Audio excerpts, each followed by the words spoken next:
মানুষ ছোট হোক বা বড়, রাজা হোক বা দরিদ্র, সমস্ত মানুষের মধ্যে একটা সামঞ্জস্য থাকে। সমস্ত মানুষের কাছে তার প্রশংসা অত্যন্ত গুরুত্বপূর্ণ। সে খুবই প্রসন্ন হয় যদি আপনি তার প্রশংসা করেন, কিন্তু আপনি যদি তাকে এটা বলেন যে এটা তোমার ভুল ছিল, তোমার কিছু খামতি ছিল, তখন সেটা সে মানতে রাজিই থাকে না। সব মানুষ এটা শুনতে পছন্দ করে যে সে যেটা করেছে সেটাই সর্বোত্তম। এবার আমি আপনাকে একটা কথা বলি, এই হলো নিন্দা, এই হলো প্রশংসা, আর এই হলো সত্য, যা সবার থেকে উচ্চস্থানীয়। সেই জন্য মানুষ আয়না দেখে। আয়না তাকে তার সৌন্দর্য দেখায় না, তাকে দেখায় যা সত্য, যাতে মানুষ আরও সুন্দর হওয়ার চেষ্টা করতে থাকে। তাই আয়না অত্যন্ত গুরুত্বপূর্ণ সত্যকে জানার জন্য। জীবনে নিন্দুকের মাহাত্ম্য প্রশংসকের মাহাত্ম্যের থেকে অনেক বেশি। কেন? কারণ তারা আপনাকে আপনার খামতি দেখায়, আপনার ভুলগুলো বুঝিয়ে দেয়, আপনাকে একটা সুযোগ দেয় নিজেকে শুধরে নিতে, নিজেকে আরো শ্রেষ্ঠ করে তুলতে, যা প্রশংসক করতে পারে না। তাই জীবনে যদি কখনো নিন্দা করা হয়, তাকে ভালোবেসে গ্রহণ করুন, ধন্যাত্মক রূপে গ্রহণ করুন। যদি নিজেকে কোনো শিক্ষা দেওয়া সম্ভব হয় তাহলে অবশ্যই দিন। দেখবেন মন প্রসন্ন হয়ে বলবে, রাধা রাধা। জীবনে কখনো সাফল্য আসে, আবার কখনো অসফলতা, কখনো আশা পাওয়া যায়, কখনো নিরাশা, কখনো জয় লাভ করি, আবার কখনো পরাজয়।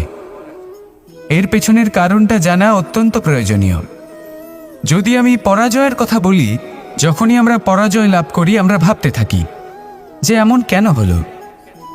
আমাদের শত্রু কি বেশি শক্তিশালী ছিল, নাকি আমাদের নীতিতে কোনো খামতি ছিল? এই সমস্ত কারণের পেছনে খুব বড় একটা কারণ থাকে, আর সেই কারণ আমাদের অন্তরে সুপ্ত থাকে। ধরে নিন একটা পথ, তাতে আপনি চলছেন, সেই পথ কাঁটায় পরিপূর্ণ, কিন্তু আপনি পাদুকা পরে রয়েছেন আর আপনি হেঁটে সামনে এগিয়ে যান। এবার এমন একটা পথ এলো যা পুষ্পে ঢাকা, আর আপনি পাদুকা পরে রয়েছেন, কিন্তু আপনার পাদুকাতে একটা পাথর আটকে গেল। তখন দু পা হাঁটাও খুব কঠিন হয়ে পড়ে। এই সংসারের যে কোনো শক্তি আপনাকে পরাস্ত করার পূর্বে আপনি জানেন কে আপনাকে পরাস্ত করতে পারে? আপনার অন্তরের দুর্বলতা, আপনার অন্তরের সেই সুপ্ত শত্রু। আর সেই জন্য ইতিবাচক মনোভাব গুরুত্বপূর্ণ হয়ে পড়ে। ভালো মানুষদের সাথে থাকুন, সৎসঙ্গে থাকুন, বন্ধুত্ব করুন, ভালোবাসুন। এই ভালোবাসা এত শক্তিশালী এক অস্ত্র যাকে ব্রহ্মাস্ত্রও পরাস্ত করতে পারে না। এই সমস্যারূপী পাথর কিছুই নয়। আসুন আমার সাথে ভালোবেসে বলুন, রাধা রাধা। মানুষের দুটো রূপ রয়েছে। এক, আমাদের এই মুখ, যা শুধুই চোখে দেখা যায়, আর দ্বিতীয় আমাদের এই মন, যা শুধুমাত্র অন্তরাত্মা দ্বারা দেখা যায়। এবার আমাদের এই মুখ, তা ঈশ্বর সকলকেই আগে থেকেই প্রদান করেছেন, কিন্তু এই মন কেমন হবে তা আমাদের জীবনের অনুভূতি এবং আমাদের জীবনের লক্ষ্য এগুলি সুনিশ্চিত করে। অর্থাৎ নেত্র দিয়ে দেখা যায় আমাদের এই মুখ, তা শুধুই এই কারণে প্রয়োজন যাতে সংসার আমাদের দেখতে পায়, আমাদের চিনতে পারে। কিন্তু যদি এই সংসারে আপনি প্রকৃত অর্থে মান সম্মান লাভ করতে চান, তাহলে নিজের অন্তরাত্মাকে আপনাকে বিকশিত করতেই হবে। দেখুন, কথায় আছে এই যে অসুর, তা শারীরিকভাবে উপস্থিত নয়, তা মনের মধ্যে থাকে। যদি এই মন থেকে অসুরকে বের করে দেওয়া যায়, তাহলে শরীরে তা উপস্থিত থাকবেই না।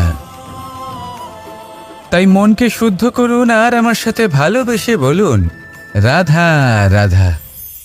মানুষ যখনই একে অপরের সামনে নিজেদের হৃদয়ের ভাবনা প্রকাশ করে, তখন এক অত্যন্ত প্রভাবশালী মাধ্যম তারা ব্যবহার করে, যাকে ভাষা বলা হয়। এবার আমি দেখেছি যে একজন মানুষ অনেকগুলো ভাষাতেই নিপুণ। আমি এটাও দেখেছি যে মানুষ অনেকগুলো ভাষায় কথা বলে, কখনো কখনো অনেক ভাষা মিলিত করে তার প্রয়োগ করে, উচিত প্রকারে তাকে ব্যবহার করে না, না সেটাকে সম্মান করে, আর না ভাষাকে শুদ্ধ রাখে। আর এটা হলো অনুচিত। যদি ভাষাকে শুদ্ধ রাখেন তাহলে ভাষা আপনার চরিত্রকে শুদ্ধ রাখবে, তা আপনার একাগ্রতা বাড়িয়ে তুলবে। এই প্রত্যেক ধ্বনিকে অনুভব করে যদি আপনি শব্দের উচ্চারণ করেন, ভাষাকে প্রয়োগ করেন, তাহলে আপনিও আনন্দ পাবেন, আর যিনি শুনছেন সেই ব্যক্তির কানেও মধুর শব্দ বাজবে। তাই মনে রাখবেন, যে ব্যক্তি ভাষার পবিত্রতাকে সম্মান করে তাকে সংসারও সম্মান করে। ভাষাকে শুদ্ধ এবং পবিত্র রাখুন, তাহলে ভাষা আপনার চরিত্রকেও শুদ্ধ এবং পবিত্র রাখবে। আর এই মন সুপ্রসন্ন হয়ে বলবে, রাধা রাধা। এ হলো রামায়ণের সময়কালের কথা। সেতু নির্মাণ করার কাজ চলছিল। সমস্ত বানর সেনা এই কাজে নিযুক্ত হয়েছিলেন। বড় বড় পাথর তুলে নিয়ে এই বানর সেনা সমুদ্রে ফেলছিলেন। এই কাজ চলছিল। এমন সময় ছোট্ট একটা কাঠবিড়ালি এলো। ছোট ছোট মাটির ডেলা হাতে নিয়ে সাগরের কাছে যাচ্ছিল, আর বড় বড় পাথরের পাশে রেখে দিচ্ছিল। যথাসম্ভব সেখানে রেখে আসছিল। সারা দিন ধরে সে এই পরিশ্রম করেই যাচ্ছিল। এবার শ্রীরাম তার এই কাজ দেখতে পেলেন। সেই ছোট্ট কাঠবিড়ালিটিকে নিজের হাতে তুলে নিলেন এবং অত্যন্ত ভালোবেসে তার পিঠে হাত বুলিয়ে দিলেন।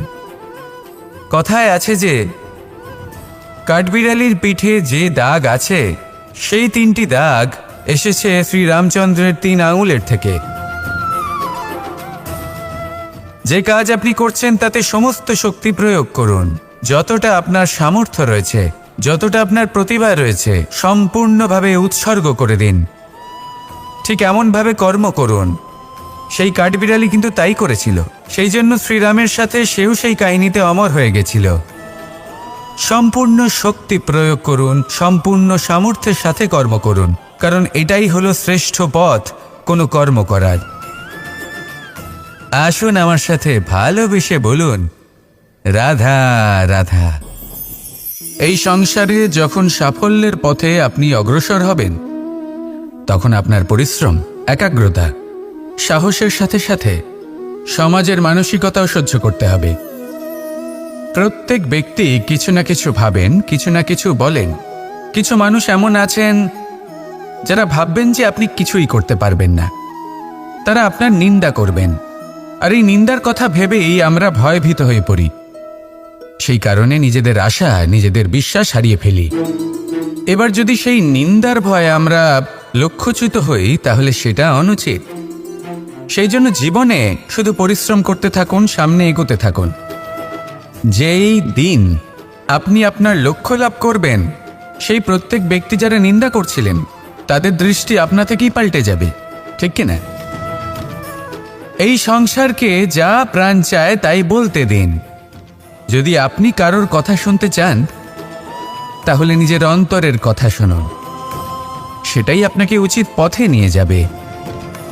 সামনে অগ্রসর হতে থাকুন, পরিশ্রম করুন। এমন একটা দিন আসবে যেদিন এই নিন্দুক ব্যক্তিরা আপনার লক্ষ্য প্রাপ্তির উদাহরণ সবাইকে দেবে। আসুন আমার সাথে ভালোবেসে বলুন, রাধা রাধা।